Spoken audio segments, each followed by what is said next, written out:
भगवान शिव का जन्म कैसे हुआ? पूरी कथा प्राचीन समय की बात है, जब इस ब्रह्मांड में कुछ भी नहीं था। न पृथ्वी थी, न आकाश, न सूर्य, न चंद्रमा। चारों ओर केवल अंधकार और शून्य था। इस अवस्था को शून्य कहा जाता है, जहां कुछ भी अस्तित्व में नहीं था। समय भी जैसे ठहर गया था।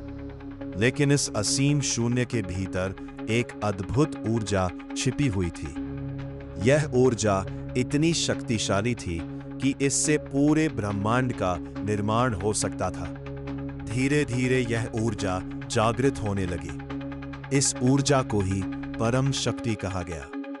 एक समय ऐसा आया जब यह परम शक्ति अपने चरम पर पहुंच गई और एक तेज प्रकाश के रूप में प्रकट हुई।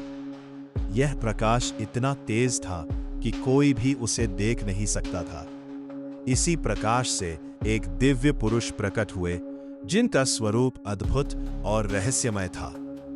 यही थे भगवान शिव। भगवान शिव का कोई जन्म नहीं हुआ था, वे स्वयं प्रकट हुए थे। इसलिए उन्हें अजन्मा और स्वयंभू कहा जाता है। वे न किसी के द्वारा बनाए गए थे और न ही उनका कोई आरंभ था। वे हमेशा से थे और हमेशा रहेंगे। भगवान शिव का स्वरूप बहुत ही अलग और अनोखा था।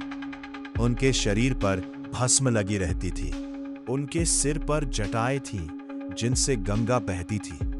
उनके गले में सांप लिपटा हुआ था और उनके माथे पर तीसरी आंख थी। वे एक योगी की तरह रहते थे और हमेशा ध्यान में लीन रहते थे।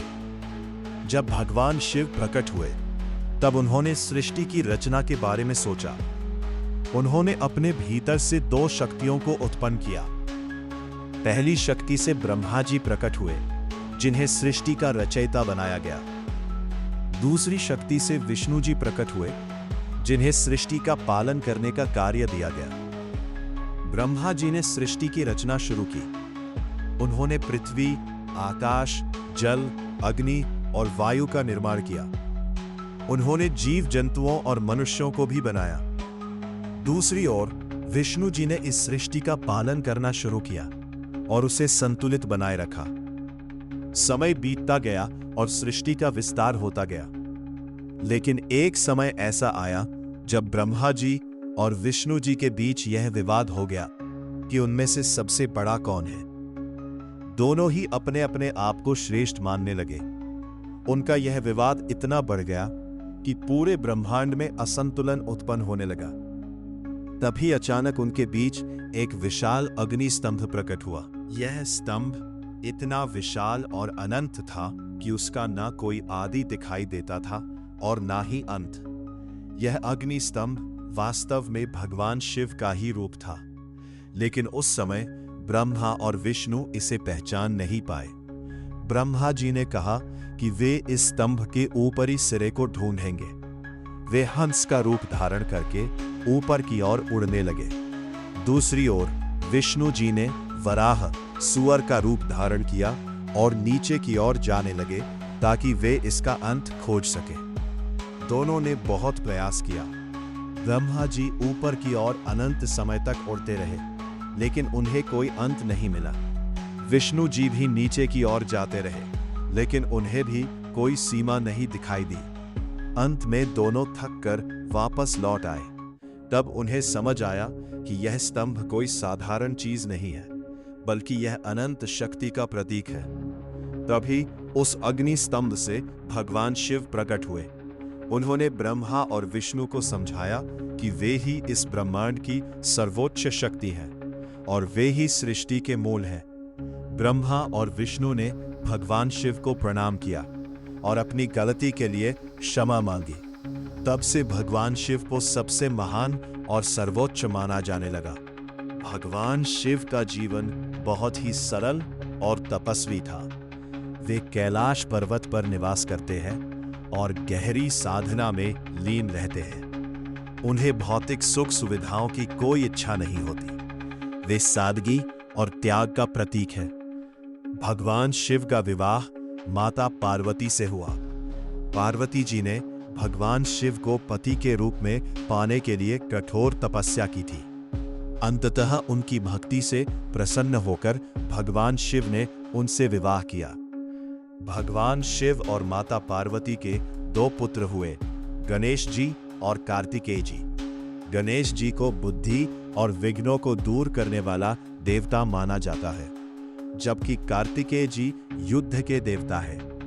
भगवान शिव की तीसरी आंख बहुत ही शक्तिशाली है। यह ज्ञान और विनाश का प्रतीक है। जब यह आंख खुलती है तो सब कुछ नष्ट हो सकता है, लेकिन यह विनाश भी सृष्टि के संतुलन के लिए आवश्यक होता है। भगवान शिव का एक और महत्वपूर्ण रूप नटराज का है, जिसमें वे तांडव नृत्य करते हैं। यह नृत्य सृष्टि के निर्माण और विनाश का प्रतीक है। उनके तांडव से ही ब्रह्मांड में ऊर्जा का संचार होता है। भगवान शिव को भोलेनाथ भी कहा जाता है, क्योंकि वे बहुत ही सरल और दयालु हैं। वे अपने भक्तों की भक्ति से जल्दी प्रसन्न हो जाते हैं और उनकी सभी मनोकामनाएं पूरी करते हैं। भगवान शिव का संदेश बहुत ही गहरा है। वे हमें सिखाते हैं कि जीवन में सादगी और संतुलन बनाए रखना चाहिए। हमें अहंकार से दूर रहना चाहिए और हमेशा सत्य के मार्ग पर चलना चाहिए। इस प्रकार भगवान शिव का कोई जन्म नहीं हुआ, वे स्वयं प्रकट हुए और वे ही इस ब्रह्मांड की सबसे बड़ी शक्ति है। वे न केवल संहार के देवता हैं, बल्कि वे सृष्टि के संतुलन को बनाए रखने वाले भी हैं। उनकी कथा हमें यह सिखाती है कि हर अंत एक नई शुरुआत का संकेत होता है। इसलिए हमें जीवन में आने वाले बदलावों से डरना नहीं चाहिए, बल्कि उन्हें स्वीकार करना चाहिए। भगवान शिव हमेशा अपने भक्तों की रक्षा करते हैं और उन्हें सही मार्ग दिखाते हैं। जो भी सच्चे मन से उनकी पूजा करता है, उसे जीवन में सफलता और शांति प्राप्त होती है। यही कारण है कि भगवान शिव को देवों के देव महादेव कहा जाता है।